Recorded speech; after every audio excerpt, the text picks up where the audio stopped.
안녕하세요. 저는 정지혜고요. 제가 이번에 자기소개라는 주제로 PT를 준비를 하면서 어떤 테마를 할까 고민을 굉장히 많이 했었는데 좀 특이하잖아요. 제가 가장 좋아하는 동화 사파가인 리즈베스 츠베르거라는 사람의 작품들을 인용을 해가지고 인용이 아니고 작품을 사용을 해서 제 PT를 만들어봤어요. 제가 굉장히 좋아하는 그림들이라서 제 생각들을 다 정리하는 데 도움을 많이 줬고요. 제가 이번에 프레즈를 할 때 저는 이제 마인드맵이나 따로 노트를 하지 않고 이미지를 찾아온 다음에 바로 크게 섹션들을 좀 잡고 바로 거기다가 내용을 추가하는 그런 방식으로 마인드맵을 거의 여기다가 구현했다고 보시면 되시고요. 아주 재밌게 작업을 했었는데 결과물이 어떨지 모르겠습니다. 아무튼 제 소개를 시작을 하겠습니다. 저에 대해서 얘기를 간략하게 제 심장 명세를 알려드리고자 해요. 제 이름은 정지혜고요. 영어 닉네임, 잉글리시 닉네임은 린지를 쓰고 있습니다. 제 이름의 뜻은 뜻지 밝을예예요. 그래서 뜻이 밝다 혹은 뜻을 밝게 펼쳐라 이런 뜻인데 저희 할아버지랑 아버지께서 되게 고심해서 만드신 이름이고 잉글리시 닉네임은 제가 만든 건데 제가 린지 로안을 되게 좋아해요. 근데 굉장히 악동이죠. 그래서 남자친구는 진짜 싫어하지만 저는 그래도 ቍ꿋이 이 이름을 고수를 하고 있어요. 원래 처음에는 린제이로 시작을 했는데 이렇게 L-I-N-G-Y 이런 스펠링이 정착한 것은 얼마 안 됐고요. 되게 이 스펠링 만들기까지 시간이 참 많이 오래 걸렸습니다. 나이는 25이고요. 올해 이제 2011년도 25입니다. 아직 다들 그러시겠지만 아직 제 나이가 입에 붙지 않아요. 저는 24때부터 제 나이가 생각이 잘 안 났어요. 너 몇 살이니? 이러면 24이요. 이렇게 한 3초 정도, 5초 정도의 공백? 아직도 23이 입에 붙어가지고 좀 큰일인데 어쨌든간 이렇게 딱 20대 반띵에 들어섰습니다. 그리고 제가 사는 곳은 이제 경기도 군포시예요. 그래서 서울 캠퍼스로 학교 다닐 때마다 시를 이렇게 되게 많이 거쳤어요. 루트에 따라서 다른데 과천도 거칠 수 있고 안양도 거칠 수 있고 그래서 아이들이 등하교 때마다 지혜 너 오늘도 여행하는구나 라고 얘기를 했었어요. 그리고 저는 안산 경암고등학교라는 학교를 2006년도에 졸업을 하고 06학번으로 우리 경기대학교 서울 캠퍼스에 입학을 했고요. 이제 2011년도 2월 졸업 예정자예요. 저는 이제 복수 전공을 했는데 비즈니스 경영이랑 경영무역 이렇게 복수 전공했는데 경영은 제가 고등학교 2학년 때부터 꼭 공부를 하고자 하는 그런 학과였고 무역은 학교에 와서 처음 접하게 되었는데 너무 재밌어서 이 학문은 내가 공부를 하고 졸업을 해야 되겠다라고 느껴서 복수 전공한 학문입니다. 그 다음은 저의 성격입니다. 일적인 면부터 보여드릴게요. 근데 이거에 들어가기 앞서서 여기에 이제 제가 소개하려는 저의 성격들이 참 많은 단어들 중에서 골라냈는데 사실 어떤 단어를 써붙여도 다 맞아 떨어진다는 생각이 드는 거예요. 그러니까 좀 약간 변태기 같달까요? 이것저것 다 저한테 맞는 것 같은 거예요. 그래서 곰곰이 생각하다가 어떡하지 이러다가 대학 생활 5년간 제가 이제 겪었던 여러 일들에서 느낄 수 있었던 내가 느꼈던 나의 성격들을 한번 정리를 해봤어요.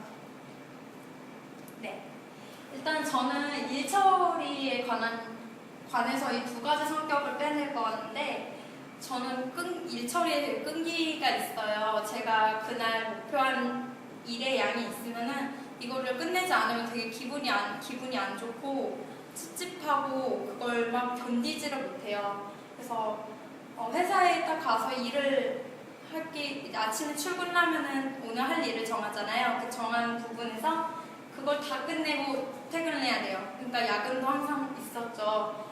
근데 저는 그 야근이 너무 즐거운 거예요. 일을 하는 게 일이 너무 재밌어서. 그래서 저희 상사들이 퇴근을 못하고 저 때문에 퇴근을 못하는 그런 일도 있었어요. 그래서 저는 일 처리할 때 끈기 있게 매달리는데 이게 굉장히 좋은 것 같아요. 왜냐면은 결과물도 일단 집중해서 도전하기 때문에 결과물이 좋을 수 있고 거기다가 시간도 되게 일 처리 속도도 굉장히 빠르고 그러고 나면은 아무래도 많은 사람들이 좋아하죠. 제 이미지도 같이 올라가고요. 그리고 저는 정직을 굉장히 중요하게 여겨요. 특히 이제 이거는 제가 경영 공부를 하면서 굳어진 그런 제 생활 신조고 신념이기도 한데 저의 경영 철학 중 딱 제일 첫 번째 경영 철학이에요. 정직은 조직에서 굉장히 중요한 것 같아요. 우리 조직에서 뭔가 아랫사람이 아주 작은 실수를 하고 은폐를 한다면은 조직이 그냥 그 작은 거에서 이렇게 조금씩 균열이 일어나게 되면서 무너질 수 있다고 생각을 해요. 그래서 아주 작은 것도 항상 보고하고 공유해서 해결해야 된다고 생각을 하거든요. 그래서 저는 하다못해 제가 뭐 판매 아르바이트를 할 때에도 그냥 실수 다 인정하고 정말 죄송하다고 빌면서까지 그렇게 실수 인정하면서 해결을 해왔어요. 근데 그게 오히려 더 긍정적으로 작용을 많이 했어요. 그래서 정직을 굉장히 중요시 여기고 있는 제 좌우명에서도 연관이 돼요. 제 좌우명이 긍정적인 영향력을 끼치는데 그럴 때는 내가 내 스스로 굉장히 깨끗해야지 다른 사람들이 나의 소리에 귀를 기울여 준다고 생각을 하거든요. 그래서 정직을 굉장히 중요시 여기고 있습니다. 이거는 이제 제 개인적인 성향인데 제가 제 화법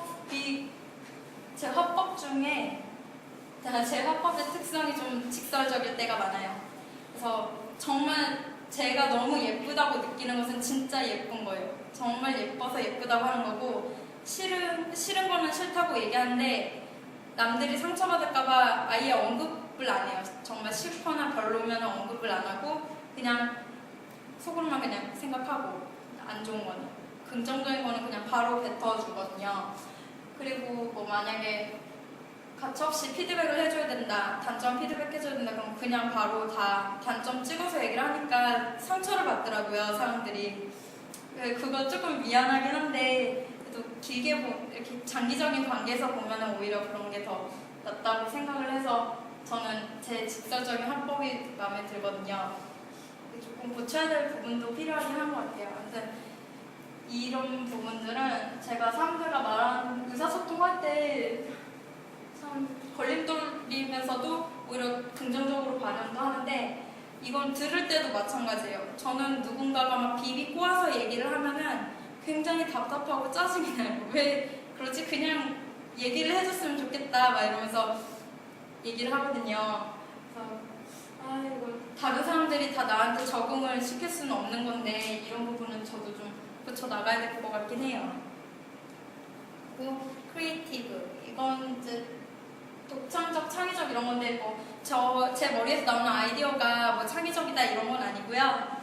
제가 뭔가를 만들어내고 창조하고 그러는 걸 굉장히 좋아하기 때문에 제 성격으로 부정 지은 거예요. 저는 독특한 걸 굉장히 좋아해요. 그냥 제가 저를 꾸민 거는 평범하지만 자색 고구마 이런 거 좀 음식 같은 것도 특이한 거 좋아하고 제가 좋아하는 것 중에 매니악한 것들이 있어요. 그래서 한 번은 제가 예전에 MD가 꿈이어서 소싱에 한번 참여하게 됐어요. 이랜드에서 주얼리 소싱을 한번 참여할 기회가 생겼는데 그때 실버 주얼리 중에 아크릴 주얼리였어요. 근데 아크릴 주얼리는 그 자체적으로도 좀 매니악하지만 디자인에 굉장히 많이 좌우되는데 제가 고른 게 이효리가 이번에 뮤직비디오에서 파란 색깔 추리닝 입었잖아요. 별무늬 추리닝 입었잖아요. 그런 스타일의 귀걸이였어요. 별 모양 귀걸이였어요. 저는 그게 너무 예뻐서 그거를 소싱을 추진을 했는데 이제 시판이 됐죠. 전국적으로 200개가 채 안 팔렸어요. 그래서 이게 정말 매니악한 거예요. 원래 한 1000개 이상 팔려야 되거든요, 신상품은. 근데 200개 정도밖에 안 팔려서 아 진짜 나는 특정 매니아층을 위한 홈쇼핑 MD는 할 수 있어도 브랜드 MD를 하면 내가 이 회사를 말아먹히구나라는 그런 생각을 했어요. 아무튼 저는 조금 특이하고 그런 걸 만들어내는 걸 좋아하고 이거를 이용해서 나중에 태교를 할 때 수공예 사업을 좀 한번 해볼까 해요. 저를 한번 써보고 싶어요. 이런 거는. 그래서 저 마음이 따뜻하거든요.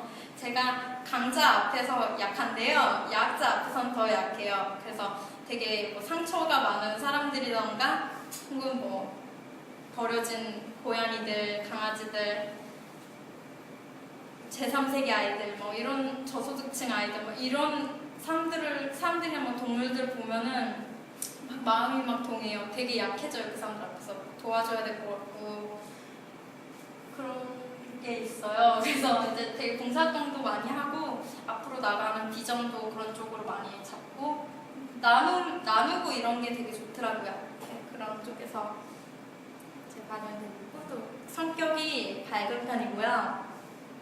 하지만 소심해요. A형이에요. A형인지 모르는 사람들이 있어요. 근데 A형인데 어떻게 제 소심함이 표현이 되냐면 만약에 누군가 생일이에요. 근데 내가 너무 바빠서 깜빡 잊어가지고 못 챙겨주고 지나갔어요. 그러면은 나중에 친구한테 야 너 생일이었지 미안해라고 얘기를 하잖아요. 미안해서 미안하다고 직접적으로 던졌어요. 정말 미안한 거예요. 뒤로 가서 미안하다고 말해놓고 성이 안 차는 거예요. 계속 미안해하는 거예요, 속으로. 그래서 진짜 어떡하지? 지금이라도 선물을 사줄까? 그걸 좀 너무 좀 그런데? 막 그러면서 계속 그거를 가지고 생각을 하는 거죠. 그 말 한마디로 성이 안 차서. 소심한 것도 있고, 다른 쪽에서도 뭐 많이 이런 건 볼 수 있어요. 하지만, 참, 진짜. 제 발표를 들으면서 누군가는 비웃을 수도 있어요. 여기서 단 한 분이 그렇겠죠. 제 남자친구는 이해를 못할 수도 있어요. 왜 쟤는 저런 발표를 하나? 제가 저렇지 않다. 저 여자는 저렇지 않다라고 얘기할 수 있어요. 왜냐면은 전 제 남자친구 앞서 있었던 모든 성격들을 다 보여주기도 하지만 반대로 정말 대범할 때도 있고 또 차가울 때도 있고요. 전혀 창의적이지 않고 보수적일 때도 있고 되게 또 뭐가 있었죠? 되게 막 끈기도 없고 그럴 때가 있어요. 그래서 좀 그런 거는 미안하긴 하지만 그것도 저니까. 아무튼 저는 제 남자친구 역할이 굉장히 힘들다고 생각을 해요. 저를 다 받아줘야 돼서. 이제 제 삶에 대해서 한번 간략할지 모르지만 간략하게 얘기를 해볼까 합니다. 전 아기였을 때는요, 제가 되게 약했어요. 왜냐면 신생아가 태어났는데 엄마 젖 잘 먹어야 되잖아요. 근데 저는 엄마 젖을 먹으면 다 설사를 하는 거예요. 그래서 장이 꼬이고 탈수 증세가 나고 그러니까